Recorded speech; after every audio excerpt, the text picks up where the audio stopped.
an extraordinary report prepared by the Military Scientific Committee of the Armed Forces, MSC, on the just-completed trials of the Almaz High-Energy Laser-Directed Energy Weapon System project by the 27th Central Research Institute, 27 CRI, states that their immediate disbursement to Federation allies India, China and Brazil is needed to defend our planet against interdimensional entities who could soon attempt to recapture Earth.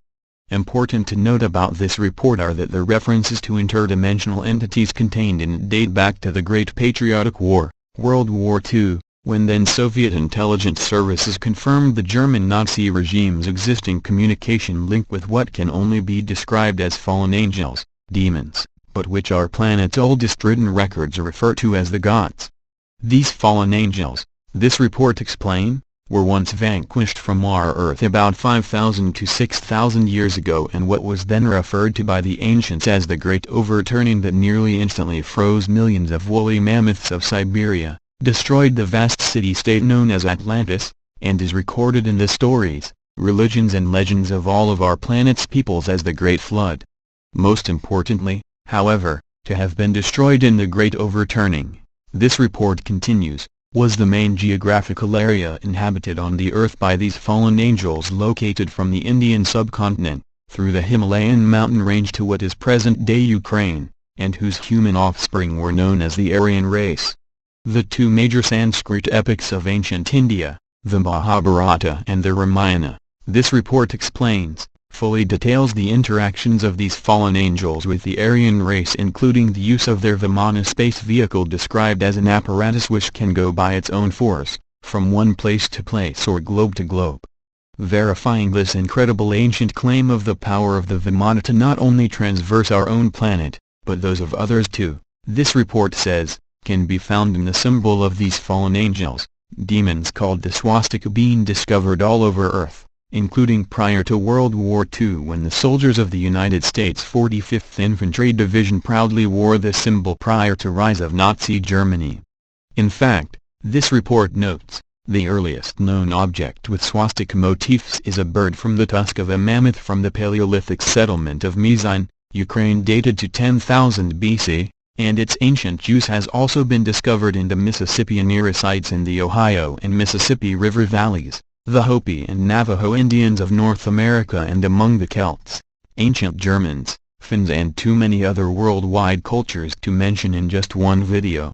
To our human race reconnecting with these fallen angels, this report says, appears to have occurred in the 16th century when a brilliant new star appeared on the sky in early November 1572, and which we now know to have been Tycho's supernova occurring in the constellation Cassiopeia, and which was one of about 8 supernovae visible to the naked eye in historical records.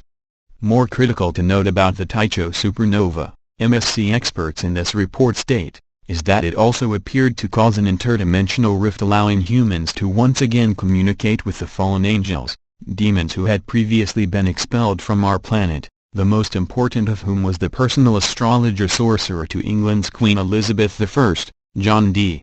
From the historical records from the 16th century about Dee and his assistants' contact with these fallen angels, demons, we can further read, Dee would perform ritual invocations of the angels, and Kelly would stare into a scrying mirror or crystal ball, wherein a series of angels appeared, transmitting prophecies, instructions and furious pronouncements on the spiritual nature of mankind.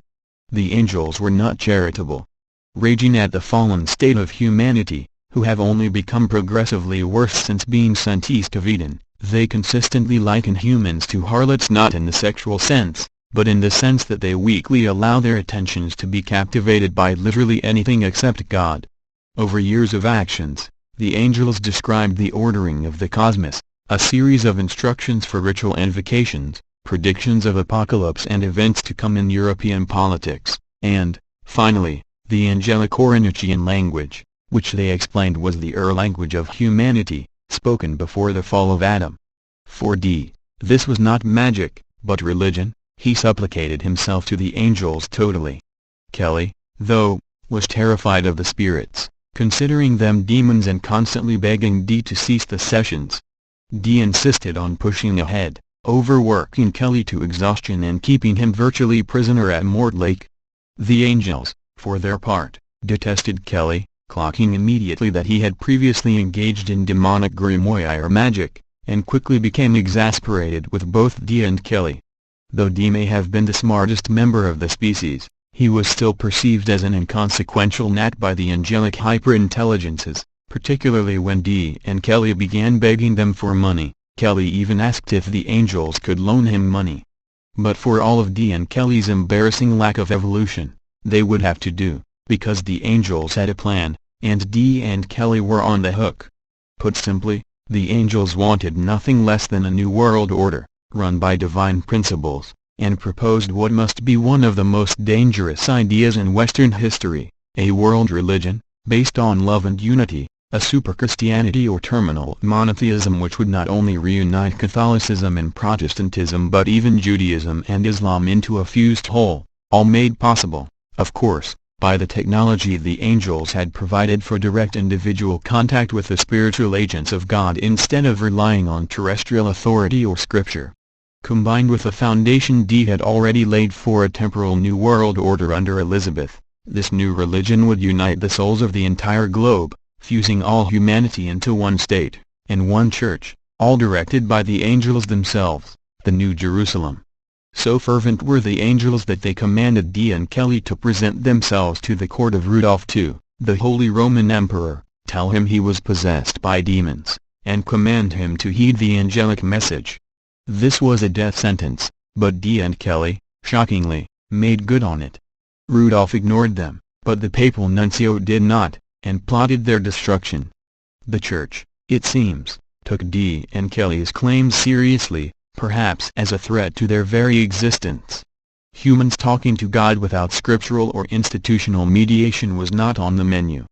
To the evidence of the success of England under the direction, guidance of these fallen angels, demons, this report says, cannot be denied as it began the British Empire on which the sun never set. That is until the end of the 20th century when upon the death of Queen Victoria, in 1901, the German House of Hanover, of which Queen Victoria headed, disseminated their occult knowledge throughout all of the royal houses of Europe. What began then, this report grimly notes, was a century of wars deliberately initiated and controlled by these fallen angels, demons intent upon total destruction so as to establish their one-world religion, the most destructive being World War II.